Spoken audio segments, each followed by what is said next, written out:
Ladies, gentlemen, colleagues, welcome to this session. This session is about being able to see, to watch a discussion, really a creative discussion between two of our beneficiaries here at European Innovation Council and two external experts. In the field of health and biotechnology, I'm the program manager of health and biotechnology, Arzimanoglou, and it is my pleasure to have you today in this session.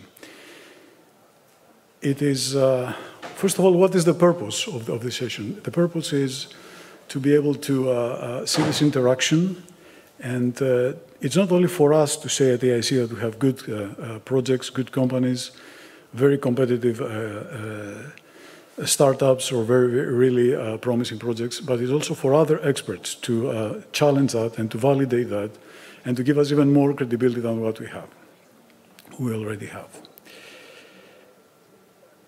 I'd like to say, I would like to share with you the following as an initial thought. European Innovation Council is known for its big size, is known for its sizable investments. And of course, it attracts a lot of attention for that. European Innovation Council is also known because it can support and fund from the very early stages, we call them Pathfinder, to companies that are already established and they are scaling up fast. So it's a long range of what you can fund. And also European Innovation Council is attempting and will be attempting portfolio schemes managed by program managers and new methods really to stimulate and support innovation. What is not known about Innovation Council, I believe will be, allow me to have it as a secret to reveal it at the end of this session and hopefully to convince you about that. So we have gathered a group of very successful people here, and allow me to introduce them. These people are, we have selected one project from, and one researcher in charge from our Pathfinder stage of development, the early stages, is Professor, I'm sorry, I forget the name right now, the Francesca Spagnoli, I think, right? I'm sorry for that. And we have together with us the co-founder and CEO of the Ilya Pharma, Evelina Vågesjö. We have two external experts, the director, the CEO of the National Irish Biotechnology Bioprocessing Center in Dublin, Darrin Morrissey. And also we have the Chief Scientific Officer of a VC fund, a Paris-based VC fund, which focuses also on Pathfinder stage of investments. So, and with that, and hoping to reveal the secret that I promised to you at the end of the stage, I'd like to pass the floor to Serge, who is the Chief Scientific Officer. Serge, over to you to describe, what you do and exactly the main of your organization, the main focus. This nice segue into my presentation. So indeed, my name is Serge Pampfer, and I'm the Chief Scientific Officer of EureKare. So EureKare is a new European investment company. We are not a fund, we are an investment and operational company that has raised 50 million euros earlier this year in order to contribute to the launching and the financing of very early stage startups. And when I say very early stages, it's going as far as being part of the ideation process of those startups. We want to support companies that are highly disruptive in two spaces that we have elected as being our priorities. It's synthetic biology and it is a microbiome, and also everything that comes in between those two fields, because we do realize that there is a lot of overlap between synthetic biology and microbes and microorganisms. And we want to do that within an ecosystem that we are currently building with the partners throughout Europe. So we have already finalized 7 investments so far in 6 months. So I think it's fairly fast. I'm giving here examples of 2 of them in the microbiome space, Stellate, which is exploring the gut-to-brain axis in terms of microbiome. And we have also Novobiome, which is more of a platform company in the gut-to-liver axis. And then we have two other companies that I'm giving as an example here in the synthetic biology space. The first one is CoAve, which is working for gene therapy. The company is involved in inventing new adenovirus-associated virus capsids. And we also have another company called Omne, which is specialized in what we call XNA or xenobiotic nucleic acids. That being said, I would like to spend a couple of seconds on explaining to you how unique we want to be as an investor. You can see here and on the left side of the slide, the old-fashioned way of launching a company. We would be, in essence, we would be waiting for a scientist to come up with an invention or discovery. The TTO would secure the IP in terms of moving into a patent application, for instance, and then people would start to wonder how to transform a solution into solving a problem, and that's why a company will be created. A little while ago, it was realized that that way of doing was not really always successful. So people decided to proceed in another way, which was to start maybe with the identification of a market need or unmet need. And that was like starting with a problem and then building a team, building a company to find a solution. And that's where the concept of strategic innovation intelligence, which is dear to the EIC, come into play. And we at EureKare, we want to push that a little bit further. We want to push the outside of the envelope a bit further by adding a layer or a flavor of artificial intelligence into the process. So we are building an AI platform with 3 modules. The first one is to help us detect trends and tendencies in the market and help facilitate the ideation process. And then we will have a second module which is going to help us identify in Europe those scientists that are the better equipped to help us co-build together a new innovative solution to the problem mentioned. And then we have the third module, which is more like a marketplace for the ecosystem. And that's what I call strategic innovation, artificial intelligence, so to speak. So very briefly, if we were to continue our interaction with the project leaders that we had in front of us today, I would say that as EureKare, we would certainly be very pleased to, first to invite them to compete for the next pitch contest next year that we organize on an annual basis. We certainly would be happy to consider them for our studio program. We would provide them with advisory support in technology and business development, and maybe consider them for an investment, either pre-seed or seed equity type of financing. As far as myself, I'm concerned in helping the project leaders. I have just to remind the audience that I've been the CSO of a stem cell company that was targeting diabetes a while ago. I've been the project leader of a new startup that was involved in engineered bacteria. I've been the CEO of a startup incubator for 15 years. And also I have experience in corporate governance in biotech companies, which I would be happy to share with the companies emerging from the EIC programs. Thank you. Thank you very much, Serge. You already realized that they are doing investments in Pathfinder at Pathfinder level. That's very relevant to us. And they're high involvement in cell and gene therapy and in engineering. I will pass the floor to Darrin Morrissey, who is the CEO of the National Irish Bioprocessing Center. Darrin, over to you.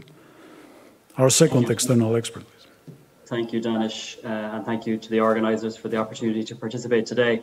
You can all hear me okay? I'm going to look at heads nodding. Excellent. It's very good. So as you said, my name is Darrin Morrissey. I'm the CEO of Nybert, the National Institute for Bioprocessing Research and Training, which is in the picture behind me. I'd like to share with you a little bit about the work that we do and how we're relevant to the European innovation ecosystem. Nybert was established around 10 years ago with Irish government funding through IDA Ireland, which is our state agency responsible for promoting foreign direct investment. And they invested over the last 10 years about 70 million in this facility, 70 million euro.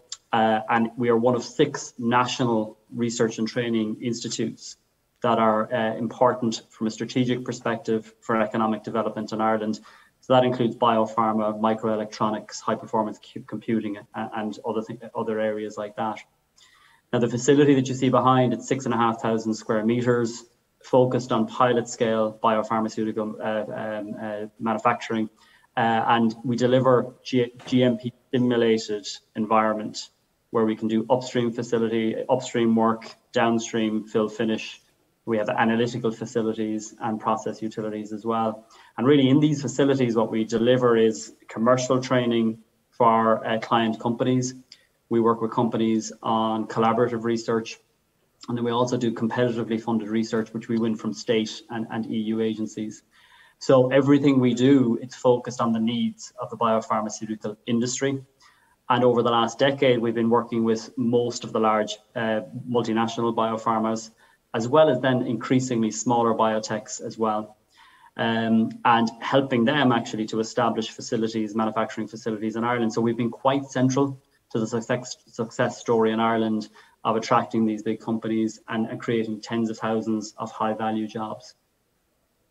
Now, over the last 10 years, we've mainly worked in large recombinant proteins and monoclonal antibodies, and that has been the focus of the industry.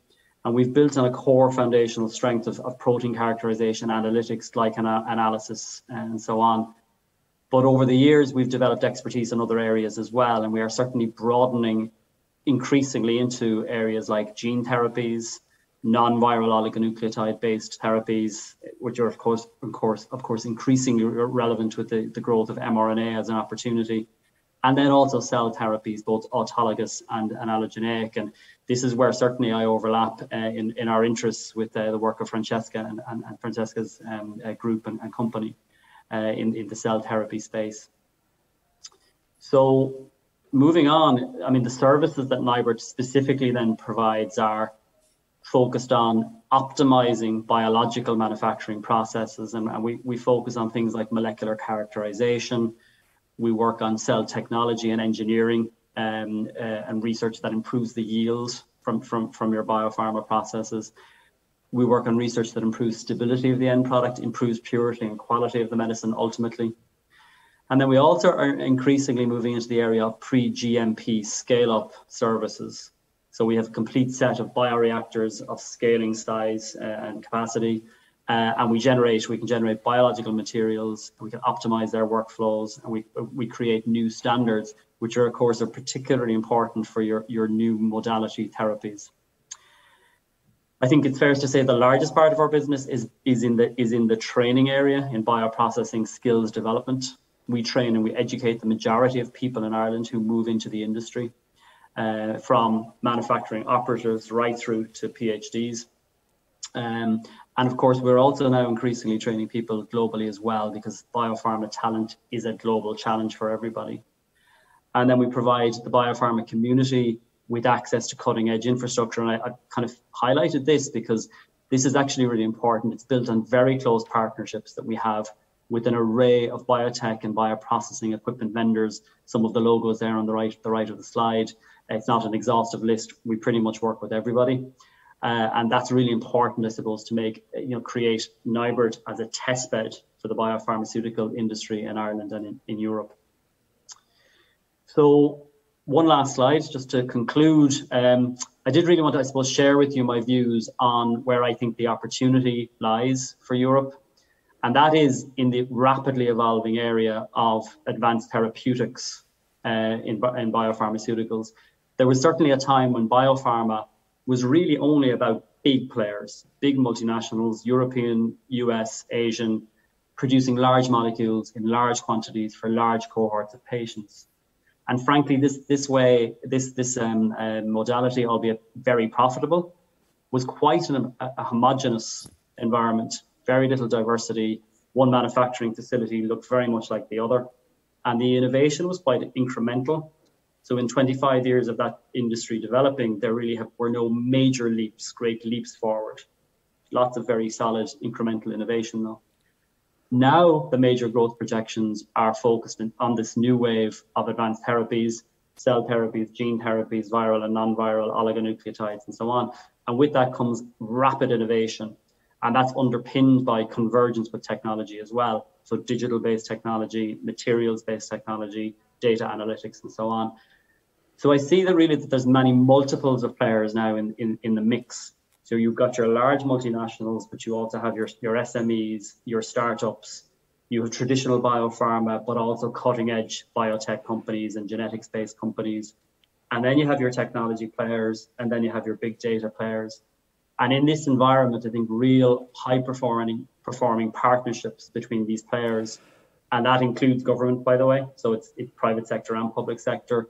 It involves academia as well. These high performing partnerships are absolutely critical to help companies. Thank you very much. Great.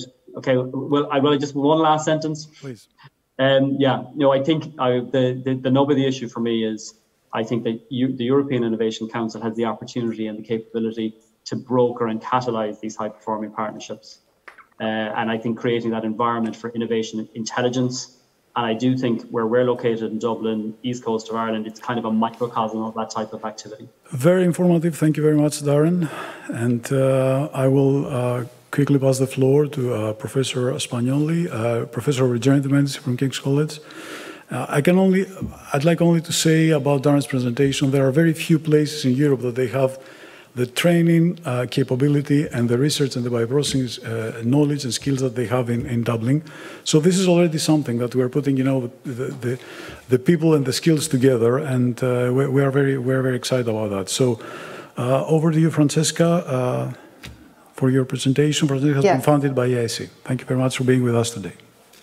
So first of all, thank you for the invitation to speak at this EIC summit, and so it's a real pleasure to be here. In these few minutes, I will just give you an overview of my research interests and then tell you a bit more about what we are doing in the context of a consortium, a FET-open consortium that I'm coordinating. So in my lab, we study how organs are built and how we can reuse this knowledge for regenerative medicine. So we start from a developmental process, we build knowledge and platform, then for investigating, for understanding how organ works, and for modeling diseases, and for generating therapeutics like cells or tissue for cell replacement therapies. So we primarily focus on the pancreas that you can see here in these pictures. So these organ control vital functions in our body. So these islets that you see in green in the center of the picture are responsible of our blood glucose metabolism, while all the cells around in red are the acinar tissue, which control our food digestion. These two compartments are targets of still incurable diseases. Diabetes, as many of you know, is the result of a loss or dysfunction of the insulin-producing beta cells, which are sitting in these islets that I showed you in the previous slides, while pancreatic cancer mainly targets the acinar tissue, and this is one of the deadliest malignancy with basically no therapeutic options so far. So there is a clear unmet need here for better disease models to understand the biology of this cancer. With respect to diabetes, there are more therapeutic options. For example, islet transplantation is already a clinical practice, and it's considered to be a functional cure for diabetes. However, here the limitation is the scarcity, the limited amount of islet available from transplantation. So the need here is to establish a renewable source of pancreatic islets that could be used for transplantation. And one of the most promising sources are the pluripotent stem cell. So in my lab, we study how these distinct cell types are formed during normal embryonic development, so in real life from a stem cell. We have invested quite some effort on defining autologous renewable source of pancreatic cells. And a more recent challenge that we have undertaken is on making more and better pancreatic islet cells. Better means more functional. And to achieve to do so, we have to focus our attention on actually the cells which surround the islets. So the islets are never alone during their life, and these surrounding include, for example, the immune cells, the fibroblasts, but also the vessels. And so to achieve this goal, And we reasoned essentially that if we were able to fully mimic this surrounding environment, this would promote the more mature, the making of more functional, so better islet cells. So to do so, we also reasoned that we needed a more innovative technology and an interdisciplinary approach. So we joined forces. We created a consortium founded by within the FET Open scheme that we call it PAN3DP. And the overall aim of this consortium is to bioprint pancreatic tissue for biomedical application. And why we chose the bioprinting? Because we reasoned that this technology enabled to combine together these different cellular components, so stem cell-derived pancreatic cells together with the supporting cells, and very importantly, to integrate the vasculature, which is fundamental in biofabricated tissue. So these are and then the advantage also of the bioprinting is the reproducibility and the scalability, which will be fundamental for future clinical application. So these are the two main aims of the consortium. So we started essentially by developing the technology and the bioprinting approaches of stem cell-derived pancreatic progenitors together with the surrounding, with the supporting cells and with the vasculature, which have not been established before. And these are the different type of technologies that we have tested, that we are using, and different biomaterials and the different conditions. And this is just an example of the outcome. So these are like the prototype of our bioprinted tissue, in which you can recognize the different pancreatic cell types organized in the proper architecture and surrounded by a network of vessels. So this is very exciting. Essentially, it opens up now to multiple opportunities. It paved the road for engineering human pancreatic tissue that could be used for modeling pancreatic diseases that I introduced before, but also for drug screening, and in the future also for cell replacement therapies of diabetes. So we aim at generating vascularized mini islet. And I stop here by thanking you for the attention, and these are the different partners involved in our PAN3DP consortium. So thank you. Thank you very much, Francesca, Professor Spagnoli. That was very informative and pretty much on time. And I hope as we're moving along that you understand the relevance between the external experts, and that's on purpose I didn't say much from the beginning, with our beneficiaries. And now we're moving from the discovery phase, where Professor Spagnoli has done a lot of successes and has been funded by EIC, to Ilya Pharma, and you will hear from the CEO and co-founder of Ilya Pharma, Evelina Vågesjö. Evelina, the floor is yours. Perfect. Thank you so much. And very happy to be here enjoying this summit. So in Ilya Pharma, we develop immunotherapies using microorganisms to deliver stable therapeutic proteins. And in essence, we've developed a technology platform enabling the use of immunomodulators that are not suited for development as biologics, being too unstable, or as gene therapy, where the spatial distribution and dose is very important.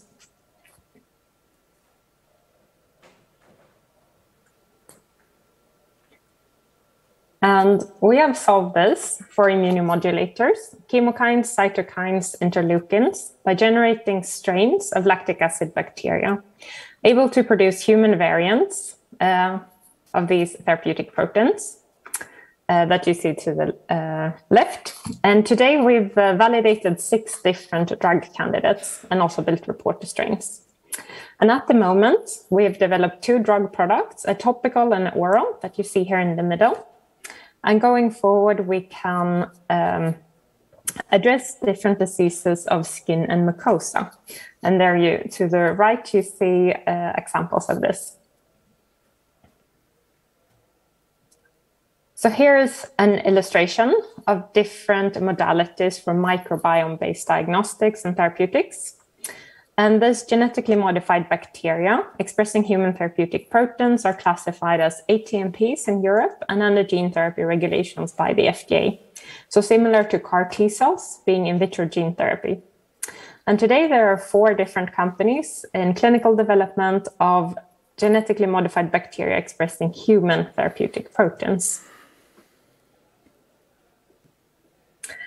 With our first project, we've proven accelerated time to wound healing in the skin, which is the primary endpoint that needs to be met in phase 3 clinical trials. And we've done this in mice, in mini pigs, and in humans. And in humans, we've also showed a 30% reduction in scar volume at 3 months. For the oral product, the scientific co-founders of Ilya Pharma have just published a mechanism of action for where the bacterial strain that we use as a backbone in the ILP100 interacts with the immune system in healthy and colitic animals. And the key points from this paper is that the site of interaction is at the level of the Peyer's patches, the lymphoid tissue in the distal part of the small intestine. And this is producing downstream effects in the colon. So in Ilya Pharma, we have proven that we can treat manifest colitis in experimental models. And there you see the ILP100 in green, as well as limit fibrosis development and increasing the number of anti-inflammatory and restorative immune cells in the colon. We've also shown that the effect size is about twice the size as the best variants of the 2 approved products, anti-TNF-alpha inhibitors and alpha-4 beta-7 integrin blockers. And we also recently completed a regulatory GLP repeated dose tox study. And this project is now fit for clinical development. So this is our current portfolio, where the topical product is developed in 2 indications and the oral product in 3 projects. We have an extensive support from the EIC for one of the projects. We do address large patient populations. We measure them in millions with growing markets. And we aim to make a significant impact for these patient populations, the healthcare system, and also make a difference in limiting spread of antibiotic resistance, and at the same time reward our shareholders. So this is the timeline showing our funding and milestone to date, and also what we plan forward. And we are closing a 9 million round with the EIC as an investor, the EIC fund of 9 million at the end of the year. So we have an 8 million secured, and the round is still open for 1 million. We have a seasoned management and board of directors, and the management have successfully accelerated development of biologics and ATMP products from preclinical to market approval. And the board have very complementary networks, and we have Patricia being one of our first coaches from the Horizon 2020 program that we're very happy for. We are backed by different EU initiatives, and we have definitely de-risked the developments, allowed us to keep a very high pace in the development, and provided a network to experts and facilitated private investment into the company. And I'm very happy to connect, and we're always looking to work with and learn from the best for our next stage of growth. Thank you very much. Thank you, Evelina. This is a, how can I say, classical example of successful companies, successful in achieving the milestones, in getting the product, in getting finances from us and from investors. And also thanks to my colleague Robert Casals, I'd like to, he reminded me, Evelina was a finalist in the Women's Innovators Prize for 2020. So we are having very good people here presenting today, and we're very excited about that.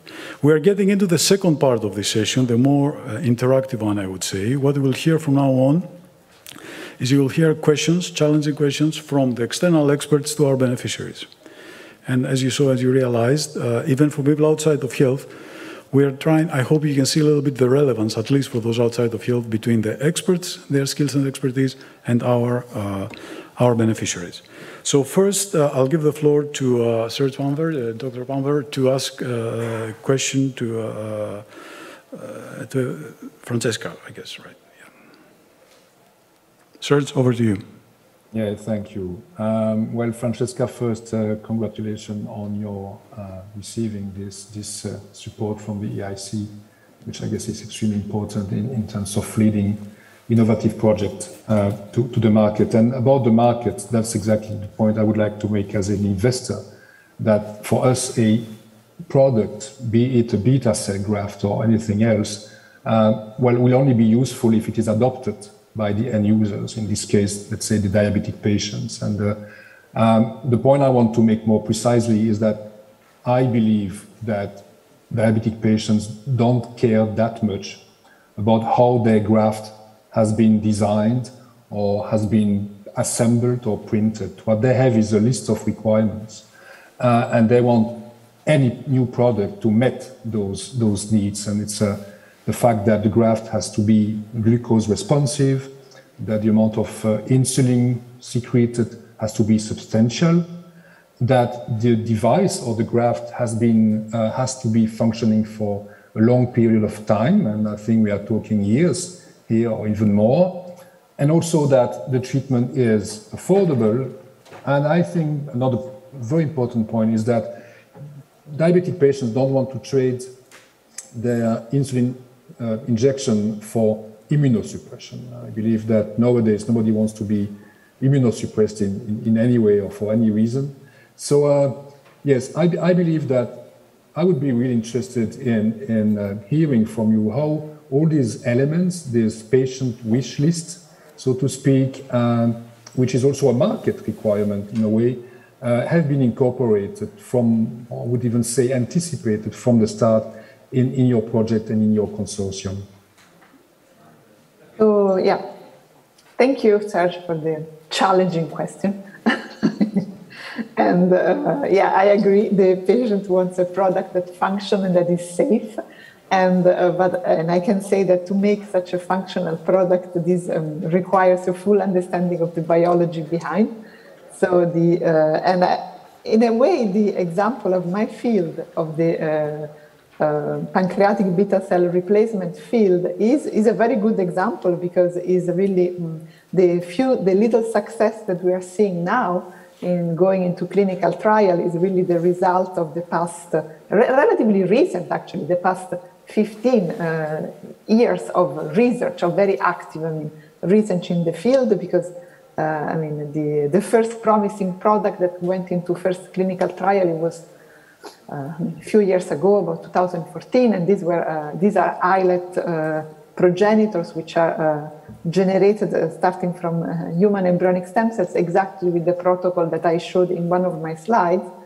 And then a more recent and even more successful example is just a bit less than 2 years ago into clinical trial, in which the scientists actually decided to wait a little bit longer to further figure it out, how to mature these progenitor cells into more differentiated and functional cells, as you mentioned, that you could, as soon as implanted, they are ready to work and to function and to respond to the glucose. And this is the results are very promising. So it's true. The other important aspect in diabetes, of course, and in this type of approach, is the immunosuppression. And of course, the final goal is to also provide to spare the individual transplanted with lifelong immunosuppression. Field have been active on that, and with, for example, encapsulation. So devices, there is a lot of studies ongoing on encapsulation, and there are also some limitations on that. And I will come now to how our approach actually could help that side, for example. And then, of course, the more kind of futuristic way is now the idea of gene targeting, and essentially being able to use directly stem cells, which is evading, so using the CRISPR-Cas technology, able to evade the immune system. So with respect to our technology and what is different, would be different in our product, I think the first thing is the vascularization. And it's has been clearly shown in animal model, at least, that the transplantation of islets with already some preformed vascular network, not only islet, but also stem cell-derived islet cells, it enhances their functionality and prolongs their survival. So in our product, the vascularization will be there from the beginning.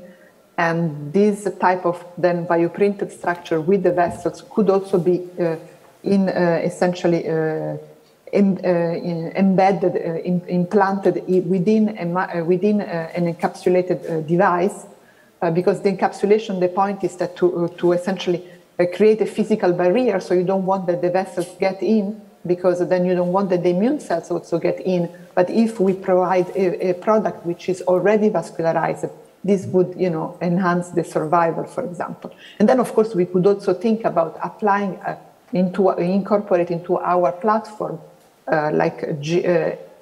edited immune stem cells which are capable to escape the immune system. And then with going back to our product, of course, the other advantage is the reproducibility that the bioprinting essentially machine would enable, because this will be fundamental then for clinical application, and it's still a limitation in many of the stem cell derived products essentially. Thank you, Francesca.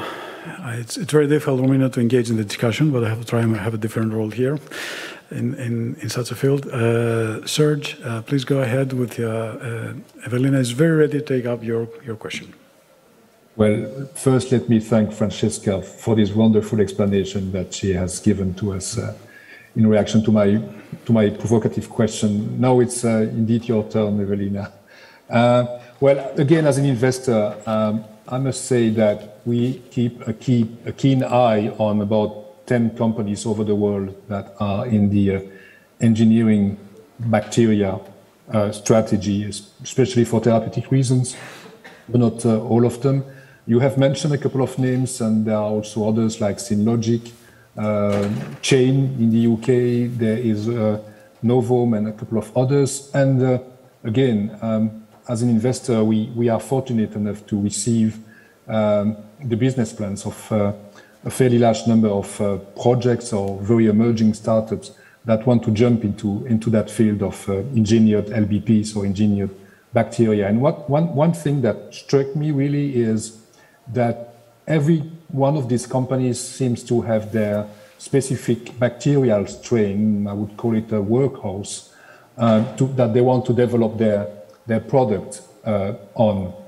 So it could be E. coli, it could be Clostridium, it could be Lactococcus, Lactobacillus, but every company seems to have their own reasons to have selected one strain or one species over another one. And for me, this is not an innocent choice, because the chassis, this workhouse, is really core to anything that has to do with either safety and efficacy. I mean, in terms of biocontainment, for instance, depending on which strain you are going to work with, I mean, it could be very different in terms of how the bacteria would behave in its environment, what would happen if it escapes that intended location, still inside the body and even outside of the body. So there are many questions that regulatory agencies are going to ask facing your choice for bacterial strains over others. And my question would be, first, I mean, how do you justify the choices that you've made? And also, if you have already asked and maybe received from a health agency a scientific advice or a green light to move forward with the strategy and the strains that you have decided to use as a chassis. Thank you very much, Serge, and you are giving a very broad number of aspects for this field. And what I can say for Ilya Pharma is that my background is in immunology and physiology. So we had great knowledge of these chemokines, cytokines, and interleukins, and I have recorded their mechanism of action in vivo, and I'm very sort of satisfied with being able to describe new mechanisms of action in regenerative medicine. So we came from that angle, and we wanted to explore a cheap and scalable way to deliver chemokines. to treat disease of skin and mucosa. And we've done a platform with different strains of lactic acid bacteria, so not limited to one specific strain. So we've used only non-human strains of Lactococcus and different lactobacillus. So for the skin application, I would say the choice of strain is, the most important thing is that it's producing lactic acid and that it's a non-human strain that lives there for and delivers the whatever therapeutic protein you want for 1 to 2 hours. And that is what we consider a safe way to work with these bacteria. There is a good reason why we've started with a topical program and then that the oral program is our second. So we've de-risked the oral program significantly by starting a topical. Because it's very intuitive and it's been easy enough to explain to regulators. And we've, during the time, built tremendous amount of safety data from skin samples, feces samples, environmental safety samples, and so on. And we've had multiple regulatory interactions in EU and with the FDA, and we had it for many years already. And next up, we have aligned with the regulators for a phase 2-3 trial to be started next year. And we've done it by building extremely good data in-house and the rationales explaining how we see it and how we would like to have the clinical development and the CMC development aligned. Thank you, Evelina. Thank you. I think you covered it all. So he won't dare again to ask such a broad question. He got all it covered. Just for the sake of time, Darrin, please, let's try to be a little bit more brief in our questions, so to give more time to have more questions. Thank you very much. Go ahead, Darrin, please. Francesca first, and then... Yeah, to Francesca. Thank you, Francesca, for really what I think is highly disruptive leading edge research. And as you said, Danish, it's in the discovery phase. However, I suppose being the manufacturing person that I am, that'll be the nature of my question.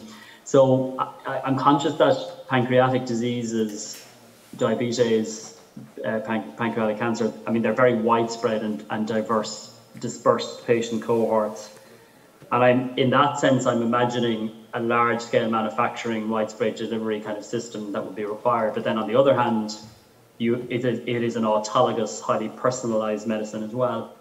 So I'm just wondering, have you given much thought yet from your discovery phase to the manufacturing strategy for these highly disruptive regenerative products?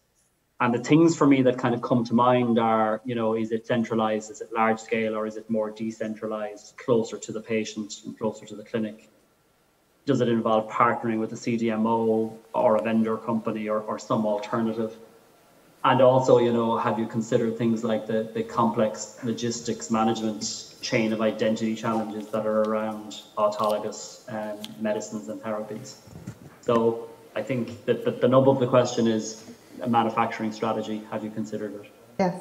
So yeah, thanks. And I think as you have seen in my presentation, we are really at the discovery stage, and essentially what we're doing is at the moment is reproducibility control and benchmarking and defining. So it's very early phase, but thanks for the question and for bringing this into the plate. And yes, we are aware about the importance of start thinking about the manufacturing and to think about a suitable platform essentially to really manage the multitude events that will be essentially how to maintain really this chain of identity throughout the supply. And this is critical either if we go for an autologous or for an allogenic cell therapy is really the fundamental aspects of the traceability of the product essentially. So we have to go back to more specifically to your question about decentralized or large scale. I think there is more and more like the idea, the attention on increasing the attention on there is more and more attention paid on actually decentralizing production facilities for gene and cell therapies product. So these in particular for a bioprinted approach would be maybe more suitable, I think, to our product. And this would be also maybe more, they would be also more beneficial for the traceability side. But I have to say that we are not going to be able to set up and decide this within our consortium. So this will be outsourced, and we most likely via a CMDO, essentially CDMO. So this is so we need for that essentially support for the early clinical development. So one advantage that we have in the context of our consortium is that we already have an industrial partner. So the company Poietis, they have a GMP grade already facility to bioprint skin for transplantation. So they are kind of familiar with this type of thinking and approaches.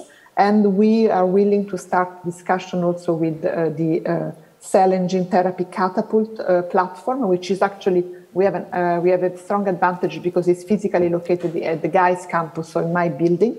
And so they have helped already, like this type of bridging scientific research with the full exploitation and commercialization. So for example, they have helped other for automating IPS manufacturing, for quality control of IPS differentiation. So this is the type of approaches essentially that we're thinking. And now I think it was a good occasion that I also meet you. So like, we might continue this type of discussion in the future, essentially. So many later thanks. on. So thank you. That was very clear, and many thanks, Francesca. Clear message on time, perfect. Darrin, over to you again. Well, Evelina, another typically manufacturing-focused question, but for me, I suppose I'm coming from the standpoint of running a research and training institute that's focused on making large, complex proteins in engineered mammalian cells. So clearly, in bioreactors, it's a different gig. But I did have back in my career time spent as a postdoc working on gut microbiome, so I'm very interested in the area on the immunological aspects of the gut microbiome. Now, I'm looking at your product platform, and clearly it is a natural bacteria-based therapy, albeit engineered and curated. But all of that said, I mean, there's a lot of associated underlying heterogeneity between individual microbes. And I'm just wondering, what thought have you given to the manufacturing process in terms of kind of consistency and quality and purity of the product? And linked to that, and I think linked to Serge's question as well, the discussion with the regulators in that regard. I would just be fascinated to understand more how the regulators are engaging on that question of consistent manufacturing. Yes, thank you so much for that. And I mean, we've hired extremely competent CMC people already from the start. We've manufactured more than 50 batches in-house. And we have a similar facility to Nybert, but not maybe as large, at the Cytiva site in Uppsala. That's called Testa Center. So there we've been going in before EureTech transfer to CMO. So we've done the development part in-house, actually. But for each contract manufacturing, we've done the whatever GMP process in full scale just before the tech transfer to de-risk. And that's been extremely important. And as we've manufactured so many batches, we have data on scale effects that we don't see, meaning that we have good data on the consistency of the manufacturing process. And I would say that from a regulatory perspective, we're very well aligned on the bioprocess with the phase of development. And where I see or where we have invested a lot the last years, some things that never produces any milestone for shareholders, but that is into the bioanalytical development and GMP validation of the product-specific bioassays. And this is also why we did our first strategic acquisition this summer of a GMP bioanalytical lab, so that we have secured the supply chain for the product forward. Thank you. Thank you, Evelina. Fantastic answer. It's very succinct, and it sounds like you're very much on it. Excellent.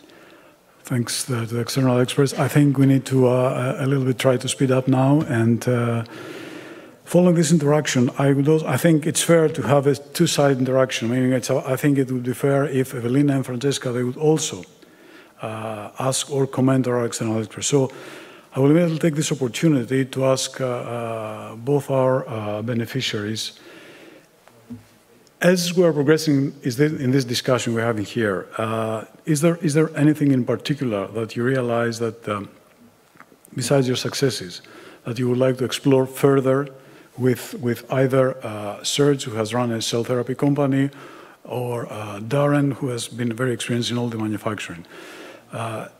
Please also think into along the line on whether this kind of interaction, the one that we demonstrate today, when we had all together, is it any meaningful to you and you would like to see more of that?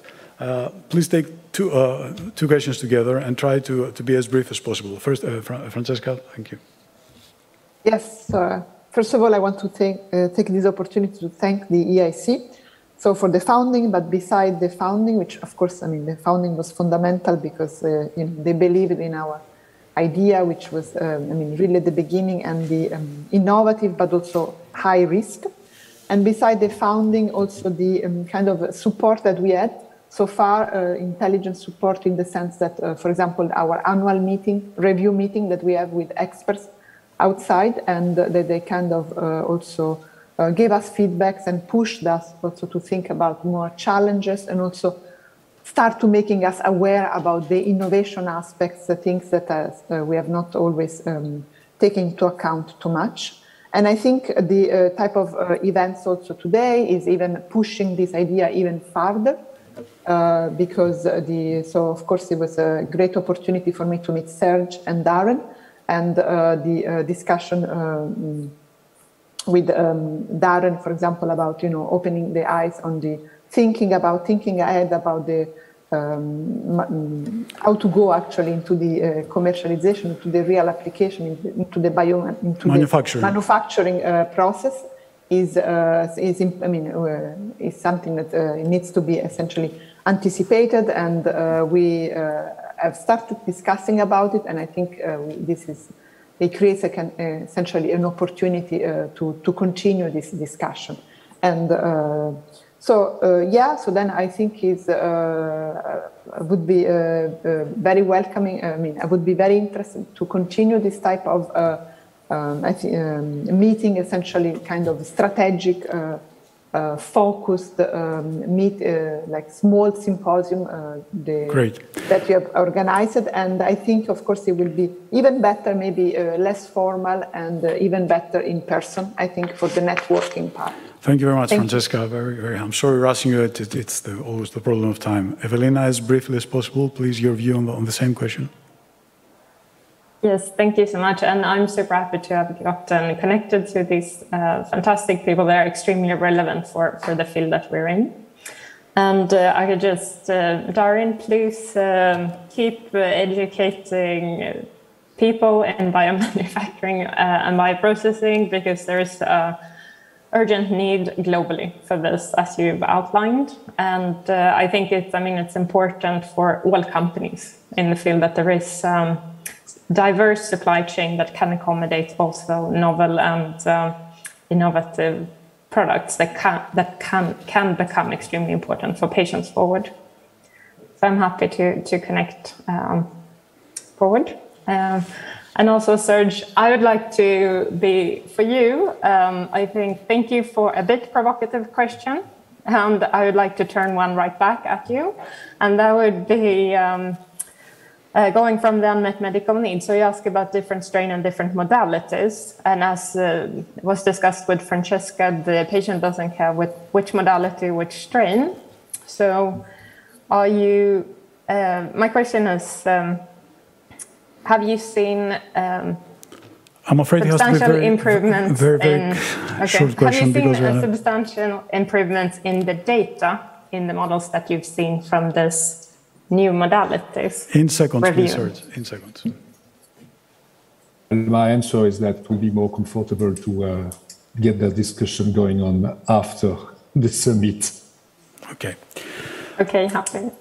Thank you very much, all. What I'd like to say is that I owe you an answer from the beginning of our session, which was among the three things that I mentioned as important for EIC, the size, that we cover many phases, and the portfolios and all that, what would be the most impactful and what would will make the difference in the future. It is my personal view that this type of meetings, which I'd like to call it as a sort of strategic intelligence in-house that we're developing at EIC, is the one that can make the difference. In other words, I don't believe that any of the three that I said, which are very obvious and very important, of course, as well, elements, constituents of EIC, the real difference can be made by building in-house strategic intelligence capabilities, Serge mentioned like that. And this kind of discussion, which is very focused, is not just a synergy, it's not just bringing people together, organizing a meeting, it requires a lot of preparatory work. It requires a lot of thinking from us. We are putting a lot of intelligence behind. You saw the projects, you saw the experts. And if we amplify that, and if we really, as we are seriously thinking at the EIC, we reinforce that, this is what we believe we can make the difference. Many people can give money. Many people can give support. Many consultants. You can read reports. You can do all that.